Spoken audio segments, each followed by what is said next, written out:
Bismillahirrahmanirrahim. Assalamualaikum warahmatullahi wabarakatuh. Selamat datang kepada teman-teman semua, khususnya teman-teman Mustawa Awal Madrasah Salafiyah 3 Al-Munawwir Kompleki.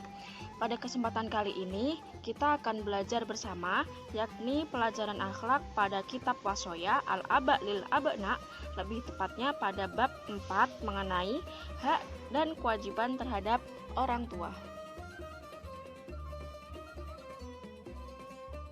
Sebelum kita berlanjut ke materi, perkenalkan saya Husnul Amalia dari Mustawa Khomis yang sedang melaksanakan praktik pengalaman mengajar tahun 2020 Madrasah Salafiyah 3 Pondok Pesantren Al-Munawwir Kompleki, Krapyak, Yogyakarta.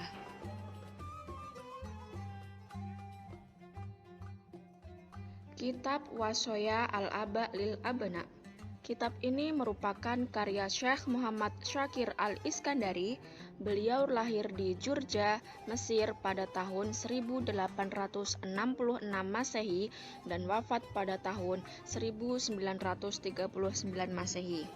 Beliau ini dikenal sebagai seorang pembaharu di Universitas Al-Azhar Mesir. Beliau juga pernah menjabat sebagai Wakil Rektor Universitas Al-Azhar Mesir. Pada kesempatan kali ini, kita akan belajar mengenai hak dan kewajiban terhadap kedua orang tua. Perlu diketahui bahwasannya materi ini merupakan materi lanjutan yang telah disampaikan oleh Ibu Munfarida selaku Ustazah Pengampu dan juga Mbak PPM sebelum saya. Langsung mawon nggih. Ad-darsu utawi pelajaran Ar-rabi'u kang kaping 4 iku fi huquqil walidaini ing dalem nerangake pira-pira hake wong tuwa loro. Fabima adha mongko kelawan apa yajibu wajib apa antu'amila yen to nandangi sira man ing wong yuqaddimu kang mentingake sapa man ing sira ala nafsihi ngalahake ing atase awak dhewene man. Wayatamanna lan ngarep-ngarep sapa man laka marang sira aksara hale luweh akeh mimma ketimbang barang ya tamanna kang ngarep-ngarep sapa man laha marang nafsihi. Sedikit mengulas mengenai materi yang telah disampaikan pada pertemuan sebelumnya, yakni bahwa setiap orang tentu menginginkan dirinya dapat mencapai derajat yang tinggi, berkedudukan, serta dicintai Allah dan juga seluruh umat manusia. Mereka selalu berharap kedudukannya itu melebihi segala yang ada. Akan tetapi lain hanya dengan orang tua. Orang tua lebih menyukai bila anaknya dapat mencapai kedudukan atau derajat yang lebih tinggi dan juga penghormatan yang lebih mulia dari mereka. Lalu, kewajiban apakah yang harus engkau perbuat terhadap orang yang mendahulukan kepentingan pribadinya, yang juga selalu mengharapkan kebaikan dirimu lebih dari harapanmu sendiri? Ya bunaya, hei anak lanang cilik ingsun, ihdzar wedya sira kullal hadari kelawan sekabehane wedi antuk diba yen to bentukake sira abaka ing bapak sira, autuk tiba utawa bendoake sapa sira, ummaka ing ibu sira, inna ghadaballahi setuhune bendune Allah iku makrunun den barengake bi ghadabil walidaini kelawan bendune wong tua loro. Waman lan sapa wonge ghadaba kang bendu sapa Allahu Allah alaihi ing atase man, faqad mongko teman-teman khosira tuna sapa man ad-dunya ing dalem donya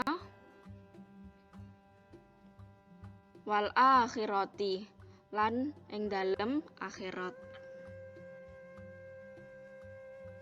Artinya, wahai anakku, takutlah engkau membuat kemarahan kedua orang tuamu, karena sesungguhnya murka orang tuamu adalah murka Allah juga.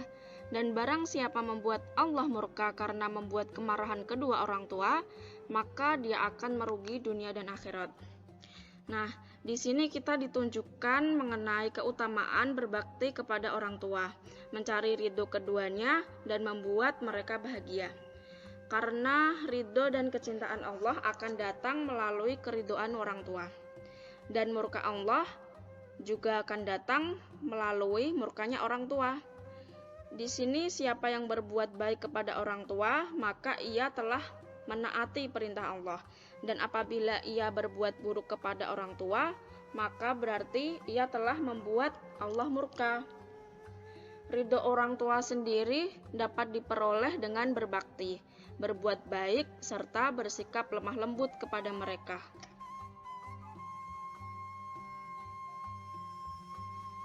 Ya bunaya, hei anak lanang cilik ingsun, ati' manuta sira, abaka ing bapak sira, wa ummaka lan ibu sira, wala tukhalifhuma lan aja nulayani sira ing abaka wa ummuka fi syai'in ing dalem suwiji-wiji, illa idza amaraka kejaba nalika perintah sapa abuka wa ummuka ing sira bimaksiyati kelawan ngelakoni maksiat, maulaka marang pangeran sira, fa innahu krana setuhune kelakuan iku la ta'ata ora ana taat iku maujud li makhluqin marang makhluk fi maksiatil khaliqi ing dalem maksiat marang zat kang nitihake.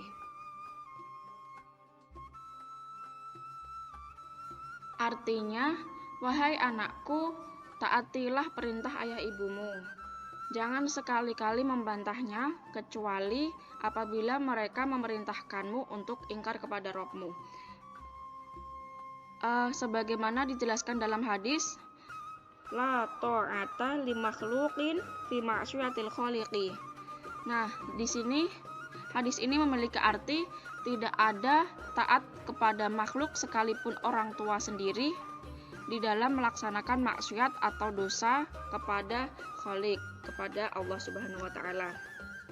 Nah, sebagaimana yang telah kita ketahui bahwa berbakti kepada orang tua dalam agama kita yang mulia ini memiliki kedudukan yang tinggi, sehingga berbakti kepada orang tua bukanlah hanya sekedar balas jasa, bukan pula sekedar kepantasan atau kesopanan, melainkan dengan kita berbakti kepada orang tua, maka itu artinya kita bertawasul kepada Allah.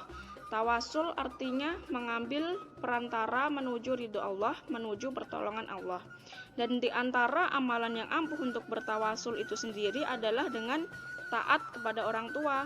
Sebagaimana dikisahkan pada 3 orang yang terjebak dalam goa yang tertutup batu besar. Kemudian mereka bertawasul kepada Allah dengan amalan-amalan baik yang telah mereka lakukan.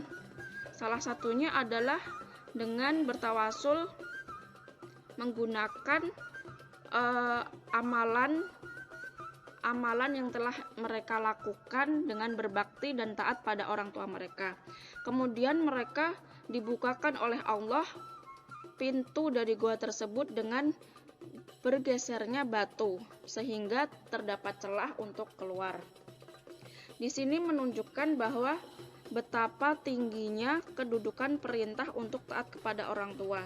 Selama orang tua tidak memerintahkan untuk ingkar kepada Allah, maka laksanakanlah perintah mereka.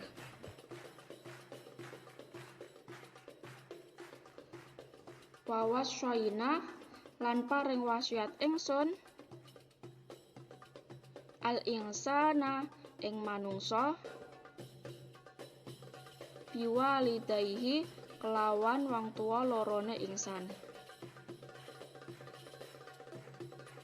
Hamalathu kang metengake ing ingsan sapa ummuhu ibune ingsan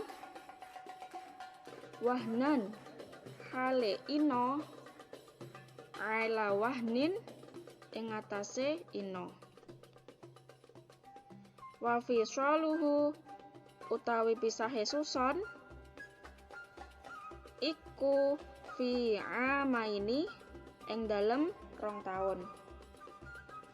Ani setuhune kelakuan iku iskurli syukur sira marang ingsun wa walidaika lan marang wong tua loro ira. Ilayya marang ingsun al-masyir panggonane bali. Nah, dalam Al-Quran juga telah diperintahkan untuk kita melaksanakan birrul walidain, seperti dalam Quran surat Al-Luqman ayat 14 yang artinya, dan kami perintahkan kepada manusia berbuat baik kepada ibu bapaknya. Ibunya telah mengandungnya dalam keadaan lemah yang bertambah-tambah dan menyapihnya dalam 2 tahun. Bersyukurlah kepadaku dan kedua orang ibu bapakmu, hanya kepadakulah tempat kembalimu.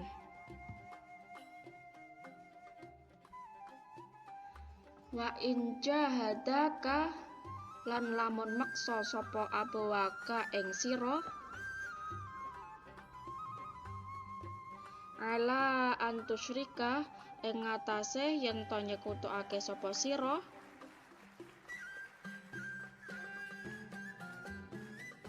bi kelawan ingsun ma ing barang laisa kang ora ana laka kedue sira bi kelawan ma apa ilmu fala tudi'huma mongko aja manut sira ing abawaka wa sahibhuma lan ngancanono sira ing abawaka fit dunya ing dalem donya ma'rufan hale bagus wasbir lan manuta sira sabila ing dalane man wong anaba kang bali sapa man ilayya maring ingsun summa ilayya mongko nuli marang ingsun marji'ukum utawi panggonane bali ira kabeh faunabbiukum mongko ngabari ingsun ing sira kabeh bima kelawan barang kuntum kang ana sira kabeh ta'malun kang nglakoni sapa sira kabeh. Landasan yang terdapat dalam Al-Quran yang kedua adalah Quran Surat Al-Luqman ayat 15 yang artinya, dan jika keduanya memaksamu untuk mempersekutukan aku dengan sesuatu yang kamu tidak ada pengetahuan tentang itu, janganlah kamu ikut keduanya, dan pergaulilah mereka di dunia dengan baik, dan ikutilah jalan orang yang kembali kepadaku, kemudian hanya kepadakulah kembalimu, maka akan kuberitakan kepadamu apa yang telah kamu perbuat. Ya bunaya, he anak lanang cilik ingsun, inna asyaddan nasi setuhune luweh bangete manungsa, apane hubban temene laka marang sira huwa ya asyadun nas iku abuka bapak sira alladzi yatawalla kang nguasani sapa abuka tarbiyataka ing momong sira shaghiron ing dalem wektu cilik wasalaka lan ngambahake sapa abuka thariqar rasyadi ing dalane pituduh fi ta'limika ing dalem sinau sira hatta syirta sehingga dadi sira iku mintula bil ulumi saking wong kang padha ngloro pira-pira ilmu ad-diniyati kang bangsa agama fahrish mongko lubaha sapa sira ala qabuli ing atase nerima nasaihihi pira-pira nasihate abaka fahuwa utawi abaka iku adara luwih ngerti mingka katimbang sira bima kelawan barang yuswi buka kang bakal ngenani apa ma ing sira wama lan barang yang fauka kang manfaati apa ma ing sira wama yadurruka lan barang kang bahayani apa ma ing sira wallahu utawi Allah iku yatawalla nguasani sapa Allah hidayataka ing pituduh sira wa irsyadaka lan tegese pituduh sira wa sholahaka lan kebagusane sira.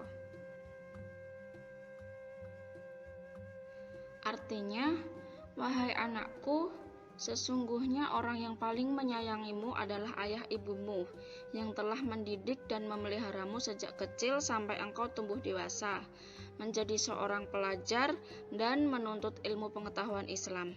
Oleh karena itu, terimalah nasihat dan petuahnya, karena orang tuamu lebih mengetahui sesuatu yang akan engkau hadapi daripada dirimu sendiri, dan orang tuamu lebih mengetahui sesuatu yang membawa sifat manfaat dan madharat atas dirimu. Sungguh Allah lah yang akan menguasai dan memberimu petunjuk, pertolongan, serta kemaslahatan atau kebaikan dirimu. Nah, di sini kita diperintahkan untuk selalu terbuka dalam menerima nasihat dan petuah dari orang tua kita, karena merekalah yang lebih berpengalaman dibanding kita sendiri. Mereka yang lebih tahu tentang kita melebihi kita sendiri. Mereka yang menginginkan hal yang baik itu terjadi pada kita melebihi keinginan kita sendiri untuk menjadi baik. Maka dianjurkan, bahkan wajib kepada kita untuk menerima nasihat dan juga petuah dari kedua orang tua kita, karena mereka menginginkan agar anak-anak mereka itu menjadi lebih baik dari dirinya sendiri. Sebagai penutup, saya akan menceritakan mengenai kisah teladan dari sahabat Ashif bin Barkhoyah. Dalam suatu riwayat diceritakan bahwa Allah telah memberi perintah kepada Nabi Sulaiman berupa perintah untuk pergi ke tepian pantai. Maka di sana ia akan menemukan suatu hal yang sangat menakjubkan. Kemudian keluarlah Nabi Sulaiman beserta pasukannya, baik dari golongan jin, manusia, dan hewan. Sesampainya di tepian laut, Nabi Sulaiman memperhatikan keadaan sekitar dengan seksama. Akan tetapi semua terlihat seperti biasa saja, sama seperti tepian laut pada umumnya. Lalu Nabi Sulaiman memerintahkan salah satu pasukannya dari golongan jin untuk menyelami lautan dan melihat apakah ada yang menakjubkan di dasar laut sana. Setelah jin menyelam dan memperhatikan keadaan dasar laut, jin kembali menghadap Nabi Sulaiman dan melaporkan apa yang ia lihat. Jin bercerita bahwa tidak ada sesuatu yang istimewa di dasar laut. Semua terlihat seperti keadaan laut pada umumnya. Kemudian Nabi Sulaiman memerintahkan pasukannya yang lain yang juga masih tergolong dari golongan jin. Setelah menyelam, jin kedua ini menghadap ke Nabi Sulaiman dan melaporkan apa yang ia lihat. Hasilnya sama, yakni bahwa tidak ada sesuatu yang mengagumkan di dasar laut. Kemudian Nabi Sulaiman memerintahkan kepada Ashif bin Barkhoyah untuk menyelam ke dasar laut. Nah, dalam beberapa kitab klasik diceritakan bahwa Ashif ini merupakan sepupu Nabi Sulaiman. Namun ada juga yang mengatakan bahwa Ashif ini merupakan sekretaris Nabi Sulaiman. Kemudian setelah menyelami ke dasar laut, Ashif kemudian kembali menghadap Nabi Sulaiman dan melaporkan apa yang ia temukan. Dengan membawa ruangan berbentuk kubus besar beratapkan kubah, Ashif ini menghadap ke Nabi Sulaiman dan pasukan lain di tepi pantai. Kemudian semua yang ada di tepian laut itu tercengang dengan apa yang dibawa Ashif. Kubus tersebut memiliki 4 pintu yang mana masing-masing pintu terbuat dari intan permata yang sangat indah dan tentunya juga bernilai tinggi. Meskipun kubus tersebut ditemukan di dasaran laut, akan tetapi tidak setetes air pun yang masuk ke dalam kubus tersebut. Kemudian Nabi Sulaiman memasuki kubus beratapan kubah tersebut dan melihat apa isinya. Di dalam kubah dijumpai seorang pemuda tampan dengan busana yang indah dan sedang melaksanakan sholat. Setelah melaksanakan sholat, lalu Nabi Sulaiman bertanya kepada pemuda mengapa ia bisa tinggal di dasar laut. Kemudian pemuda tersebut menceritakan bahwa dahulu ia memiliki kedua orang tua yang sangat membutuhkan kehadirannya di segala aktivitas.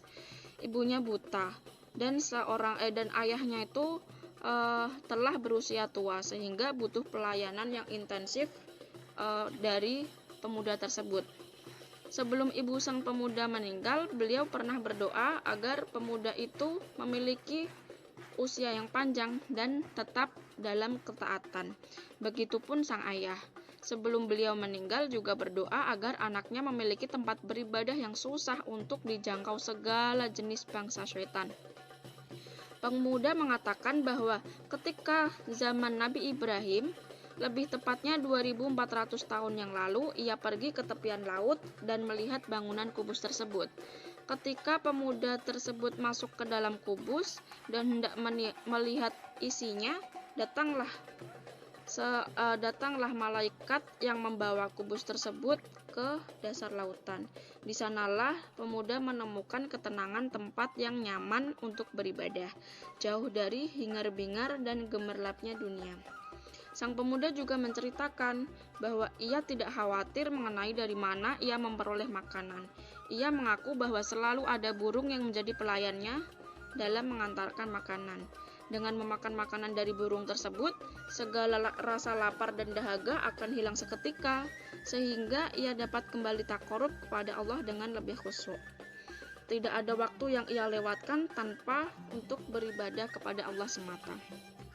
Setelah memperoleh pelajaran yang luar biasa, Nabi Sulaiman pun menawarkan kepada pemuda apakah dia memilih tinggal di daratan atau hendak kembali ke lautan. Dan sang pemuda pun memilih untuk kembali ke dasar laut untuk meneruskan ibadahnya kepada Allah yang Maha Esa. Kemudian Asif mengembalikan kubus beratap kubah tersebut beserta pemuda di dalamnya kembali ke tempat ia menemukannya, yakni di dasar lautan. Nah, dari sini kita dapat mengambil hikmah bahwa betapa doa kedua orang tua itu sangat mustajab. Dengan kita khidmah kepada orang tua, maka Allah akan lebih dekat dengan kita. Seperti yang dikatakan dalam suatu riwayat, ridho Allah adalah ridho orang tua dan murkanya Allah adalah murka orang tua. Tidak dapat dibayangkan begitu banyak perjuangan yang telah dikorbankan kedua orang tua kita. Baik itu waktu, tenaga, pikiran, dan harta hanya untuk kita.